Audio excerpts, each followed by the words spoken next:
Hi guys, welcome back to my YouTube channel. If you're a returning subscriber, welcome. But if you're new here, welcome to my channel.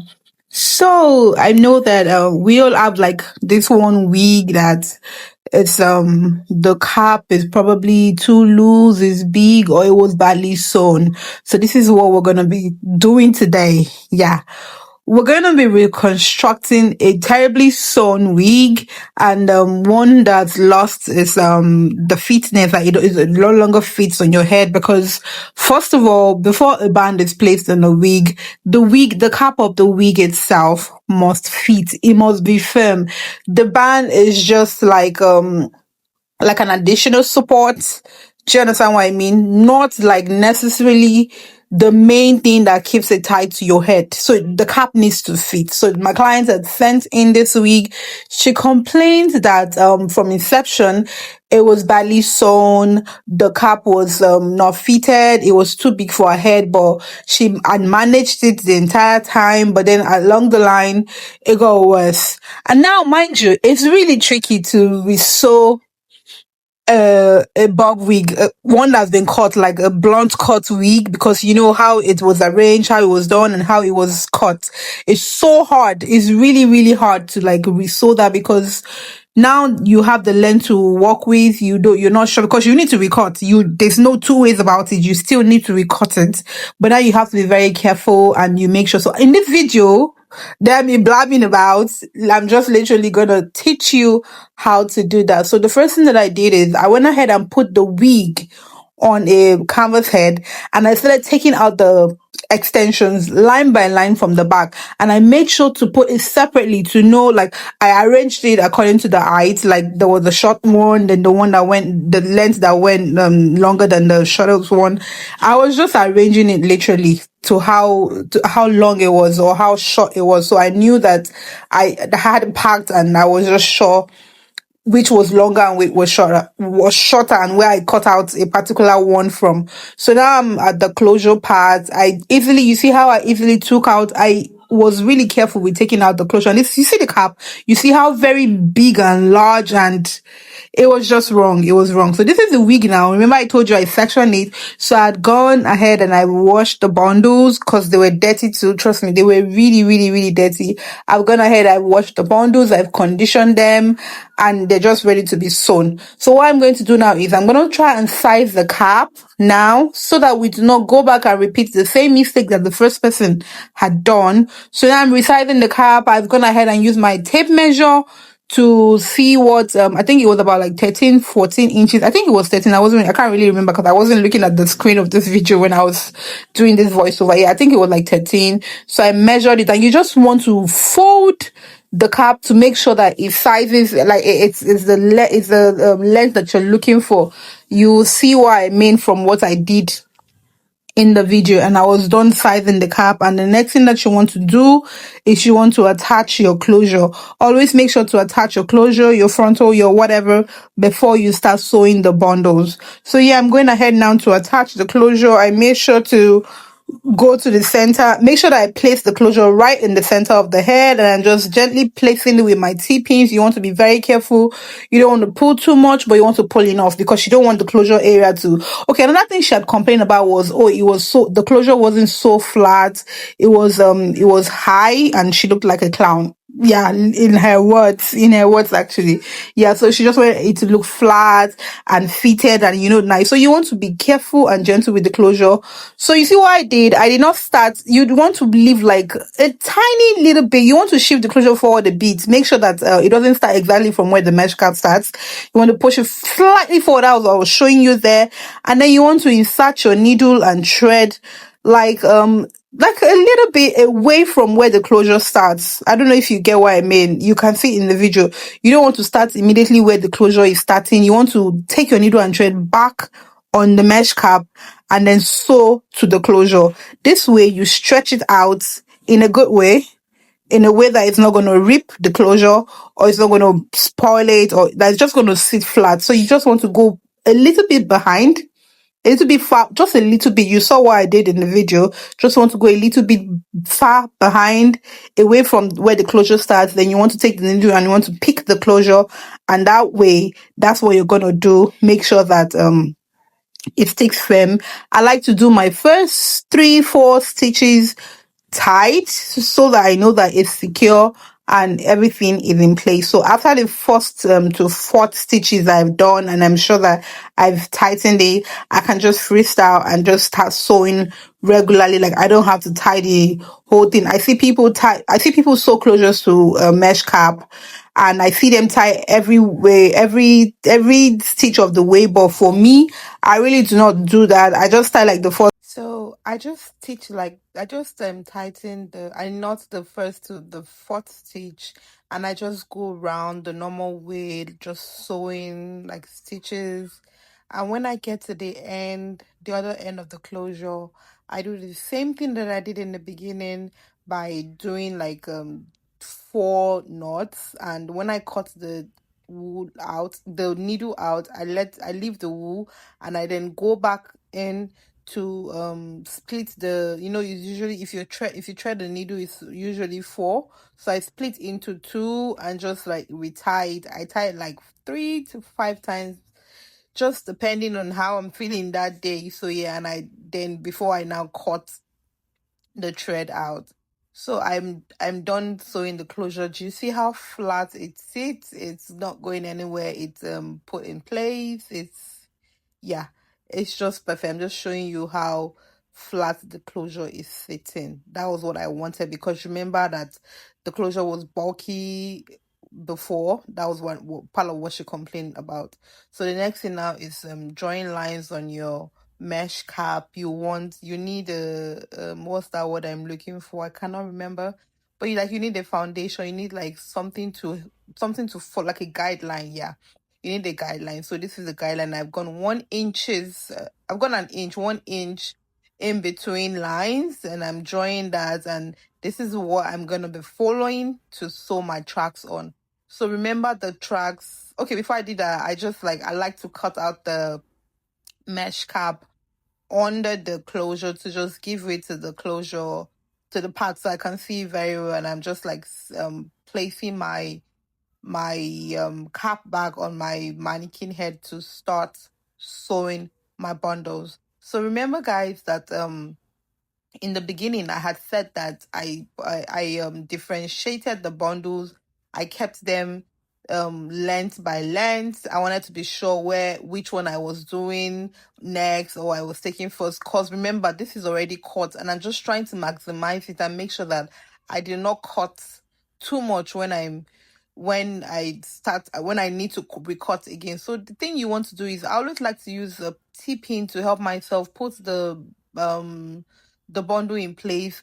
So now from the beginning of the stitches, you want to go inside of the weft. What I mean by this is you want to pass the needle through the thick weft, the thick area. You want to pass your needle through that place onto the mesh cap, and just pick a little bit out of the lines that you've drawn prior onto the mesh cap. So that's what I'm just saying. And you want to go like half an inch. I like to do half an inch, like the space between each stitch. I like to do half an inch, not too wide, not too close. So you want to just go there, do that. I do like the first 3 stitches on top of the weft. I pass the needle through the through the weft for the first 3 stitches, but after then I can just take the needle under the weft. Not necessarily, I mean, it's your choice. You can decide to pass the needle through the weft the entire time, but yeah, it really doesn't matter once you've had it secured from the first 3 stitches. So yeah, that's just what I'm going to be doing. You see how I always have my T-pins like holding the wefts down? This just helps me. It helps me control the weft on the line, as opposed to the bundle just jumping up around, like, you understand, me struggling and whatnot. But once I have the T-pin holding the weft down for where I have not sewn, it just makes it easy for me. So I've gotten to the end of this line, and I'm going to just turn to the top You want to make sure that you get to the edge. Then I'm going to, you see how I'm flipping over, but I'm not flipping off immediately and starting to sew from the next line. I'm going gradually. I'm building myself up. I'm going on the edge. I'm sewing myself. I'm sewing the wefts on the edge until I get to the next line before I flip or turn or whatever it is that I'm trying to do. So you see what I mean, guys. You see, and always remember my TP helps me to hold the weft in place so that it makes it easy for me to sew. So I'm just going in, nothing special, everything we've done from the beginning. You just keep stitching and stitching, clean stitches, guys. Can you see how those stitches are so clean? Always my TP holding the head down, the bundle down, to make it easy for me, that I don't have to struggle or keep pulling the air up. My tipping already has it in place for me. Now the extension finished and I was just trying to, excuse me, I was trying to attach a new extension. Do you see how flat my stitches are? So you see how I'm carefully passing the needle in between the thick weft area. I'm going so close to where the last one finished. You want to be so close, not on top of each other, so you don't form a bump there, but so close, like it's almost like they're married. Like you cannot see the difference between where one stopped and where the other one is starting. Like you want to make sure that they're so close together. That's just basically what I just did, and I'm just going ahead. And always remember that when you get to the end of every line, before you go up to turn, make sure that you pass your needle in between the thick wefts. Make sure that you don't pass the needle from under, that I was saying. Like in case you pass just 3 stitches from the beginning, you pass the needle through the weft, and then when you were doing the rest, you were just going under the weft. Once you get to the end of the line, make sure that every stitch that you do at the edge of each line, you pass the needle through the thick weft. That's what I'm just trying to say. That's the only way that you're going to have your bundle stitched flat down on your mesh cap. We don't want a bulky wig. We don't want one that's bulging. We don't want to look funny or swollen. We want it to be flat. So make sure that no matter what you do, but no matter the system that you choose, if you've chosen to do just 3 stitches in the beginning, passing your needle across in between the wefts, or you decide to do it and then you start going under the wefts, the remaining stitches, no matter what process or what technique that you do, make sure that when you get to the beginning, at the end of every line, those 2 edges where the mesh cap is so black, at the end of each line, make sure that you passed your needle through the weft. So yeah, basically I'm just stitching. You just want to keep stitching. Like I said, I always have my T-pins on check, helping me hold the bundle down so that stitching is easy for me. You just want to easily keep stitching, nothing serious. You see, I'm adding here too. I'm just going to the same thing that I did the other time. Like I said, you don't have to stitch on top of each other, but they're so close that it's almost like you didn't join anything. Do you see how I've added a new bundle and it wasn't even showing? There was no line in between. It was just flawless. So yeah, you just want to keep stitching and stitching and stitching. Make sure that you already have a guideline you're working with. Follow the line, keep stitching until that will get to the top. So if you've watched up to here, I want to say that please remember to like, share, and subscribe to my channel. Please, please, please, guys. Thank you for the support. I see everything that you're doing. So yeah, share the video to somebody who you think might need it. Save, download. I have a download icon, a button there you can download. Subscribe to my channel so that you do not miss a thing when next that I post. That's, you subscribe and then you turn on your post notifications so that the next time that I post a video teaching you something about hair, you do not miss the video. So guys, yeah, I'm still stitching basically. I don't know. I'm just still stitching. It was just a lot of stitches. Initially, I wanted to cut the video and not show like the entire process, And but I just like, let's just leave it. Let's just let them see how I'm going line by line and stitching. Let them see that I didn't do anything different. There's no like hidden technique there or something that you like a trade secret or something. It's just sewing a wig is one of the like the easiest thing that you can do. Like it's so easy for like a woman. You just need your tools. Once you have everything that your material, everything that you need to make a wig, once you have it, I feel like anybody who is dedicated, who really wants to learn it, like can just like really pay attention and learn, and there are no trade secrets, nothing really complicated. Let me say complicated. It's just like pretty straightforward. You just want to understand. Yeah. And guys, can you see what I mean? You see now, some part you see it's jumping like if they're not equal lengths, which we knew from the beginning that it wasn't going to be equal length. But you do see how I've been able to salvage the whole situation. Like what I'm going to cut off from this place now, it's not going to be a lot, which was my intention from the beginning. Because some people will say, oh, they cannot re-wig a blunt cut wig because they're going to have to like cut the whole thing. If it was like a 10-inch wig, it might become 6 inches. And this video is literally teaching you that no, you don't have to go from a 10-inch to a 6-inch or 5-inch. You can actually just be from 10-inch and move up to like a 9-inch at most. That's literally basically what I'm teaching you in this video.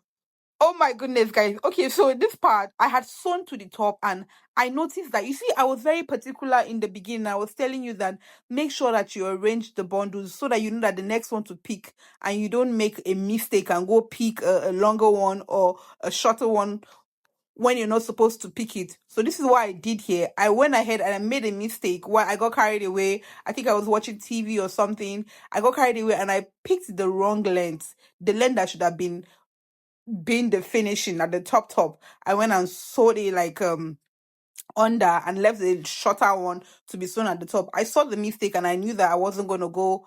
I did not want to ruin my client's week. So I'm just taking down everything that I've done, that particular bundle that I did, that I sewed wrong, that was supposed to be at the top. So I'm just taking everything down. It was sad. It was really sad. So I had to take the whole thing down. And then I'm now going in with the real lens that I should have sewn in the first place and taking it down. You don't have to mess up your work or ruin your mesh cap. No, I took it down neatly. You saw how I was nipping the thread with the scissors and it was just coming off. Yeah, so I've gone ahead and I've sewn the right length to where it was supposed to be, and I've rectified the whole situation. Yeah, I brought it back.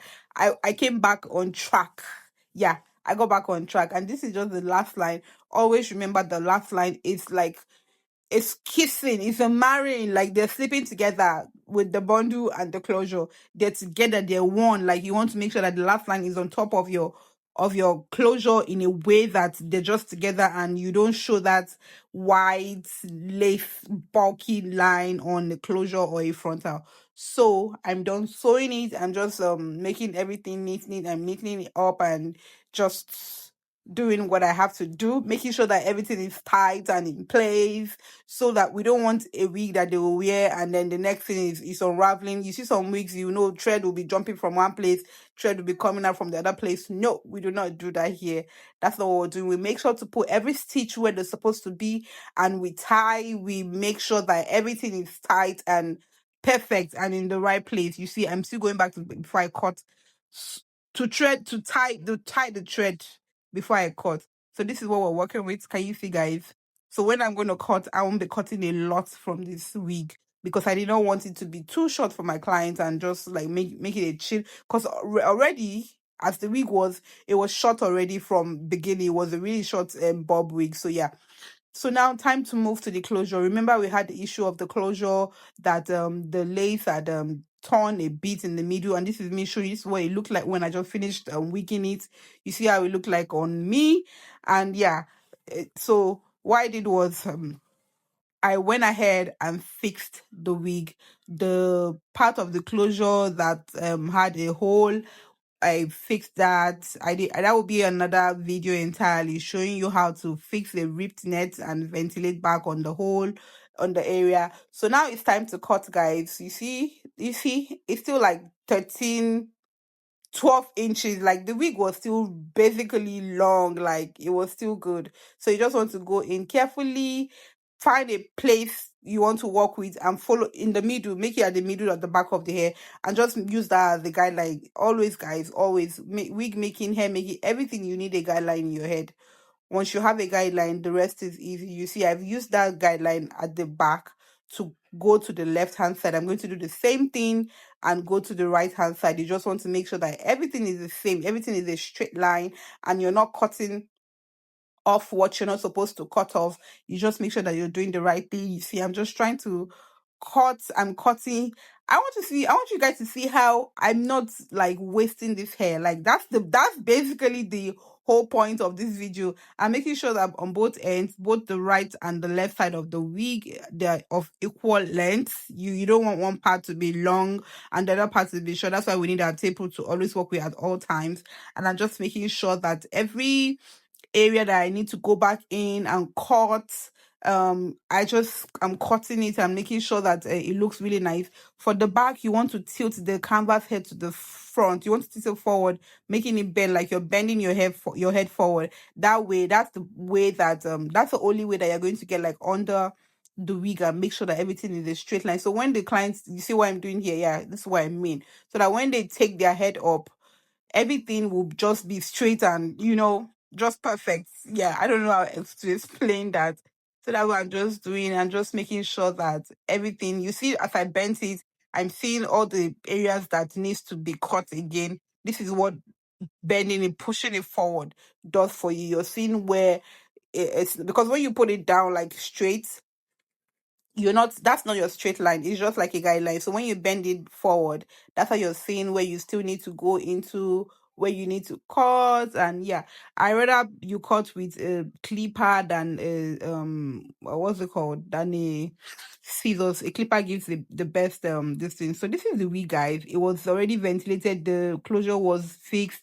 You see how round, and you just know that the wig is just going to sit very comfortably on the client's head because it's her measurement. I did not even have to put a band because she complained that she usually get headaches from bands, which is totally understandable. People get headaches from wig bands. So I didn't even put the band. It fits her head like a glove, guys, like a glove. Once you have your foundation intact, it's going to fit. You don't need a band. So the first thing that I did is I went in with my Bioseek. I put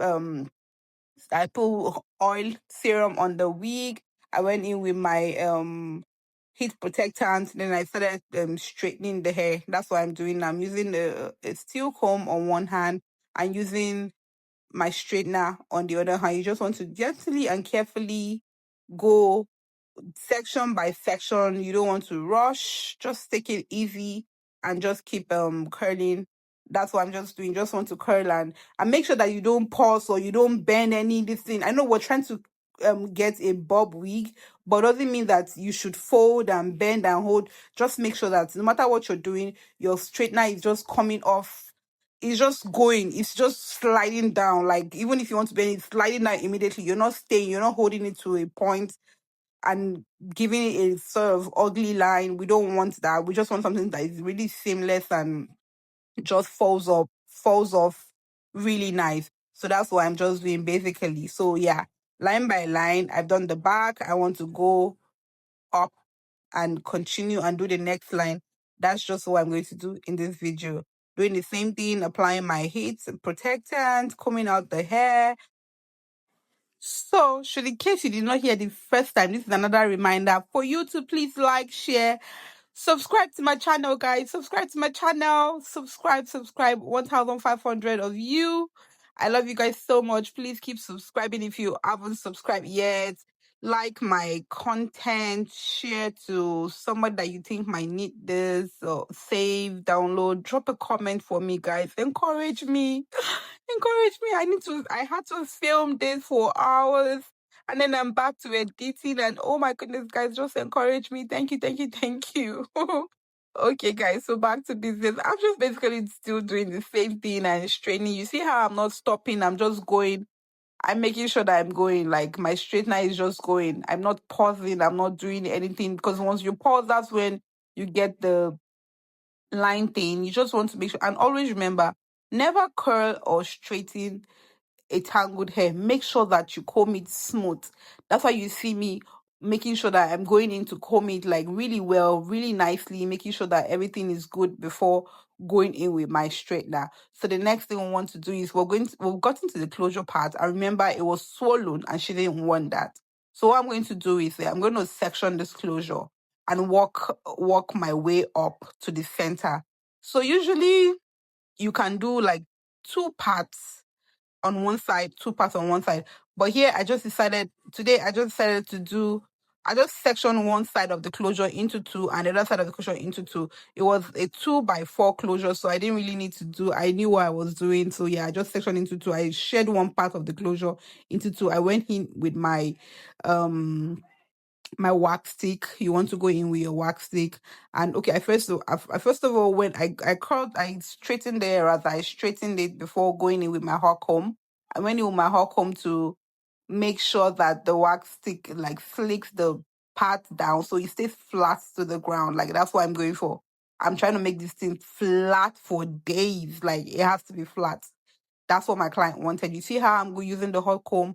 I'm not rushing.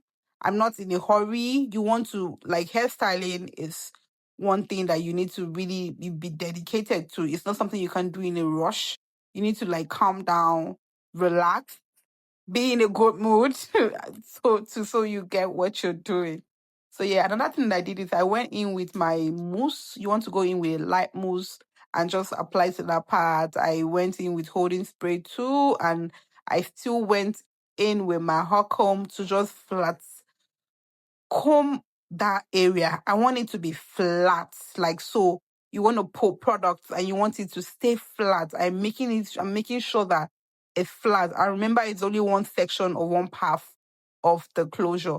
I'm making it so flat. You want to be very careful. I probably did not speed up this area so that you can see how very careful and how I'm taking my time to make sure that I'm doing what I need to do. So I was done with half of what I sectioned out, and I'm going to move onto the remaining half of that of the left part, or was it the right part? Yeah, you get what I mean.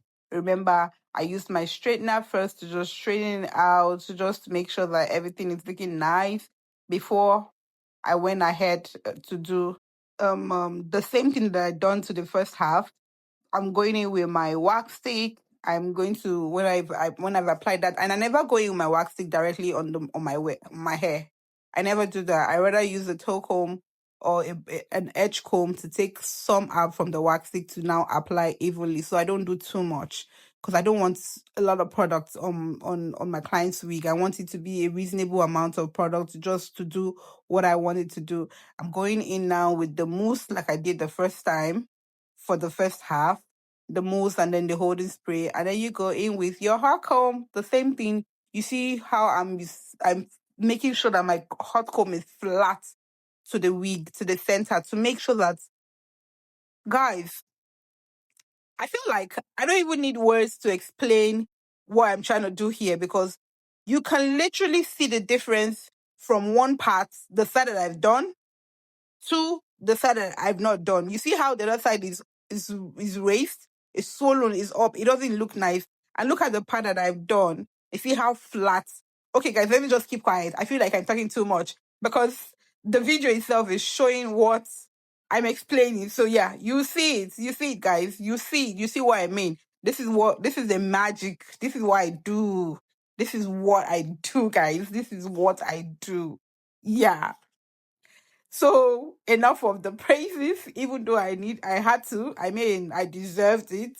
So yeah, the same thing that I did on the right side of the wig, I'm coming to the left side of the wig to do the same thing, to section into two, going with my wax stick, um comb flat iron it, hot comb it down after the wax stick. I go in with my mousse. I go in my holding spray, light mousse, guys, really light mousse. We're not doing anything heavy. Remember, like I said, that we're not doing any heavy products on on the wig. Like, we don't need any heavy products. We want it to flow naturally. We don't want it to be stiff. I mean, we need it to be flat and nice and all looking, but the picture is not for it to be stiff. So yeah, like really light products. I'm not going too much. You see, I'm not heavy handed on the products. I'm just using the reasonable amount that I need to do. So yeah, doing the same thing. I'm just trying to do the last part, wax stick with my comb, like I said, edge brush. Yeah, edge brush. I never go in with my wax stick with the entire product, like scraping it on the wig. No, I will never do that. That's like you're over putting products on the wig. So yeah, I've done that. Use the wax stick. I've done it. I've combed it out. I've gone with my mousse. I've gone with my holding spray. The same thing that I did basically on this side and the first half of this place. You see how now, do you people remember how this place was high before and how it was raised up and how it wasn't looking nice? And I was just trying to explain, like, can you see what it looked like from the left to the right? But now everything is looking the same, which was my intention from start. Like, this is what I wanted, and this is what we're going for. Now everything looks flat, everything looks pretty, everything looks as it should. So I'm just gonna go back in and just, do a little bit of last minute retouch. I mean, you understand, just nothing really serious. I just want to go back and make sure that everything is just really perfect and beautiful. I'm just straightening it out again, the closure area, making sure that it's sleek and it's so beautiful. Yeah, guys, this is it. This is what this wig looks like. Can you see how it's flowing naturally? It's a beautiful to think of where we came from to where we are right now. Like, you guys saw where we came from. You saw what the wig looked like in the beginning, and you see how it's so beautiful. It almost looks like the wig is even fuller. It's fuller. It's bouncier. It's flowing naturally. I put products on this wig, but it doesn't even look like there are any, because I wasn't heavy handed, like I was explaining with the products. Everything looks so beautiful. Can you see? Can you guys see? Can you see the movement of this wig? Now, guys, give me my flowers. Give me my flowers. Yes, guys, I transformed this wig. And let me just say that my client she was really excited. She was so happy. She didn't believe that it was the wig that she had sent, because she said like she never enjoyed the wig right from when she got it. It had always been badly sewn. The cap was big, and yeah, it was just really not nice. And I was able to transform it, and I'm happy that I did. Okay, guys, we've come to the end of this video, and I'm sure that you learned a lot from this video. And I want to say that thank you for watching, and until my next video. Bye, guys.